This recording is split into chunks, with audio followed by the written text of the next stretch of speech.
मुलांच्या भविष्याचं रक्षण तुम्ही करू शकला नाही. उलट विद्यार्थी न्याय मागायला आले, रस्त्यावर उतरले, तेव्हा तुम्ही त्यांच्यावरती टिअर गॅस फोडलेत, लाठ्या चालवल्यात, लाठ्या खिळे लावलेल्या लाठ्या आणि पॅलेट गन्स म्हणजे गोळीबार केला. आणि जेव्हा ह्या विषयावर चर्चा आली तेव्हा अमित शहा हे संसदेतून पळून गेले, आले नाही संसदेमध्ये. एकतर हे त्यांचं नैतिक अधपतन तर आहेच आणि डरपोकपणाचा कळस आहे. भाजपवाले काय त्यांचं संरक्षण करणार? भारतीय जनता पक्षाचे पुण्यातले लोक अमित शहाचं काय संरक्षण करणार? भविष्यात तुम्हाला संरक्षणाची गरज आहे. लोक रस्त्यावर धरतील तुम्हाला, म्हणून तर अमित शहा पळतायत इकडून तिकडे तिकडून इकडे. संसदेमध्ये वंदे मातरमचे विधेयक आलं, प्रधानमंत्री गायब. ज्या वंदे मातरमवर 2 दिवस विशेष अधिवेशन घेतलं पंतप्रधानांनी आणि मोठं भाषण ठोकलं काँग्रेसवर टीका करणारं, पण जेव्हा वंदे मातरम राष्ट्रगीताच्या संरक्षणासंदर्भात एक विधेयक आलं तेव्हा प्रधानमंत्री आले नाहीत. हा राष्ट्रगीताचा अपमान आहे. प्रधानमंत्र्याकडून माफी मागायला पाहिजे. ना गृहमंत्री ना प्रधानमंत्री हे असतात कुठे? हे करतात काय? त्यांना काम काय आहे? संसद काळात जर प्रधानमंत्री आणि गृहमंत्री सभागृहात उपस्थित नसतील तर हे कुठे असतात? हे काय कांड करत असतात? हे देशाला समजावं लागेल. आता पुण्यामध्ये आले, काँग्रेसने आणि इतर लोकांनी त्यांच्याविरुद्ध आंदोलन करायचं ठरवलं. हा त्यांचा अधिकार आहे. भारतीय जनता पक्षाचे कार्यकर्ते म्हणतात हिंसेला हिंसेनं उत्तर देऊ. तुमच्यात हिंसा करायचा दम आहे का? आहे का दम हिंसा करण्याचा? सांगा ना तुम्ही. रात्री 12 वाजता तुमचे पंतप्रधान रात्री 12 वाजता व्हिडिओ टाकतात. दिवसा व्हिडिओ टाकायला घाबरतात मुलांशी बोलायला, आणि तुम्ही आमच्याशी हिंसेचा गप्पा मारताय. काय त्या मुलांनी तुम्हाला नमवलं जंतर मंतरला हजारो लाखो मुलांनी तुम्हाला गुडघ्यावर आणलं. काय तुम्ही हिंसेच्या गप्पा करताय हो? तुमच्या लाठ्या खाट्या बंदुकीच्या गोळ्या खाऊन इथे तरुण वर्गात क्रांती करायला तयार झालेला. तुम्ही क्रांतीच्या आड येऊ नका. आता 2029च्या आत मोदी आणि शहा या देशाच्या सत्तेवर नसतील, हे त्यांनी अगदी लक्षात घेतलं पाहिजे. 2029 सुद्धा उजाडत नाही आहे, मी आत्ता सांगतो. 2029च्या आधीच यांचा बाजार उठलेला असेल, यांचा गृह खात्याचा लिलाव झालेला असेल. लोकमान्य टिळकांच्या नावाचा पुरस्कार दिला जातो आहे. कोणाला? काय झालंय काय टिळक कुटुंबाला जे आता उरले आहेत? हां, कोणीतरी शिंदे गटामध्ये गेलेत, टिळकांचे वंशज शिंदे गटात. अरे लाज वाटली पाहिजे. ज्या स्वाभिमानाचा लढा, जन्मसिद्ध हक्क आहे स्वातंत्र्य हा माझा, त्यासाठी ज्यांचे पूर्वज छातीचा कोट करून ब्रिटिशांशी लढले, मंडालेच्या तुरुंगात गेले, डोंगरीच्या तुरुंगात गेले. कळलं? सरकारचं डोकं ठिकाणावर आहे काय असा प्रश्न विचारला, आणि जालियनवाला बाग हत्याकांडाचा ज्यांनी कडक शब्दात धिक्कार केला ते लोकमान्य त्या टिळकांच्या नावाचा पुरस्कार ज्यांना दिला जातो आणि ज्यांच्या हस्ते दिला जातोय त्याने जंतर मंतर कांड केलं ना. जालियनवाला बाग नंतर या देशात जर कोणतं कांड घडलं असेल तर ते जंतर मंतर कांड आहे.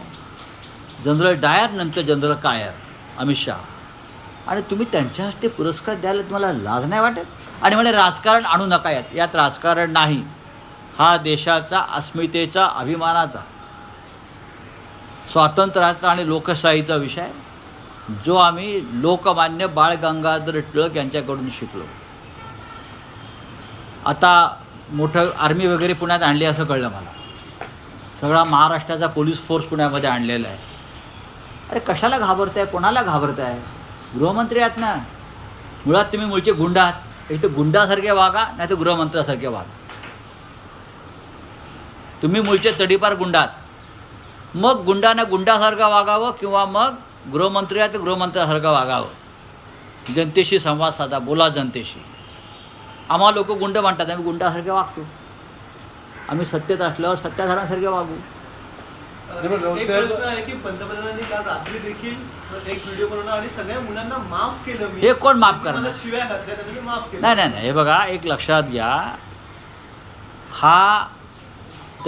ही त्यांची आणखीन एक शरणागती आहे. ही त्यांची आणखी एक शरणागती आहे. मुळात मुलांनी त्यांच्याकडे माफी मागितलेली नाही की आम्हाला तुम्ही माफी द्या. मागितली आहे का? आम्ही कोणी मागितली आहे का माफी तुमच्याकडे? साहेब आम्हाला माफ करा, आम्ही चुकलो, असं कोणी बोललं आहे का? ही तुम्हाला अवदसा आठवते कशी काय? म्हणजे याला कळतच नाही काय? आम्ही तुम्हाला माफ करतो. अरे पण माफी मागितली का आम्ही की आम्ही माफ करतो, हे करतो, नाही आहे. हे भ्रमिष्ट झाले.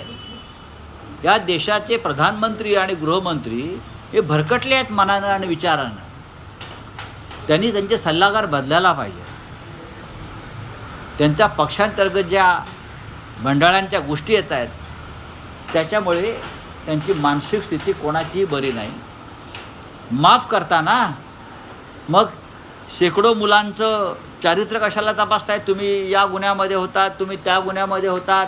आता चंद्रकांत दादा पाटील दगडाचे ठसे घ्यायला गेलेले आहेत. त्यांनी तिथे क्वारी काम सुरू केलेलं आहे. 4 ट्रक घेऊन गेलेत, मला कोणतरी म्हटलं. त्यांना जबाबदारी दिली अमित शहाने, दगड गोळा करा म्हणून. चंद्रकांत दादांना कोथरूडचे कार्यकर्ते पाठवले त्यांनी. दगड गोळा करणार, मग ते लॅबमध्ये आणणार आहेत. दादांना स्वतःची जबाबदारी दिली आहे, फिंगरप्रिंट चेक करायची, मग ते आधार लिंकला जोडणार. कोणी सांगितलं तुम्हाला सगळं? त्याच्यामुळे त्यांना चंद्रकांत दादा पाटील यांच्यासारखी जी महान वैज्ञानिक संशोधक डॉक्टर अब्दुल कलाम मागे पडलेले आहेत. डॉक्टर अब्दुल कलाम मागे पडले. विसरतील लोक आता डॉक्टर अब्दुल कलामना. यापुढे डॉक्टर अब्दुल कलामनंतर हे चंद्रकांत पाटील यांना संशोधन व विज्ञान क्षेत्रातला सर्वोच्च जागतिक पुरस्कार देणं गरजेचं आहे. नाही, पण राऊत साहेब, पंतप्रधान असं म्हणतात की या आंदोलनामध्ये युवकांनी त्यांच्या विरुद्ध आणि त्यांच्या आईविरुद्ध आक्षेपार्ह भाषा वापरली. तुम्ही वापरली ती याआधी? त्यांना योग्य मार्गदर्शनाची तुम्हाला गरज सुद्धा आहे. खरं म्हणजे तुम्हाला मानस उपचार तज्ज्ञाची गरज आहे प्रधानमंत्र्यांना. बरोबर ना? मी सांगतोय ना तुम्हाला. आपण कोणाला तरी जर्सी गाय म्हणाला होतात, आपण कोणाला तरी 50 करोड की गर्लफ्रेंड म्हणाला होतात, आपण अजून कोणाला काय काय म्हणाला होतात. त्याच्यामुळे तुम्ही दुसऱ्यांची आई बहीण काढलीत ना, हे विसरताय तुम्ही. तुमच्या अंगावर आल्यावर कोणीही तुमच्या आई बहिणीवर गेलेलं नाही. भावनांचा उद्रेक होता. ज्या पद्धतीने हा देश चाललेला आहे आणि चालवला जातोय त्याला झुंडशाही, हुकुमशाही म्हणतात. त्या हुकुमशाही विरुद्ध जर पोरं रस्त्यावरती आली असतील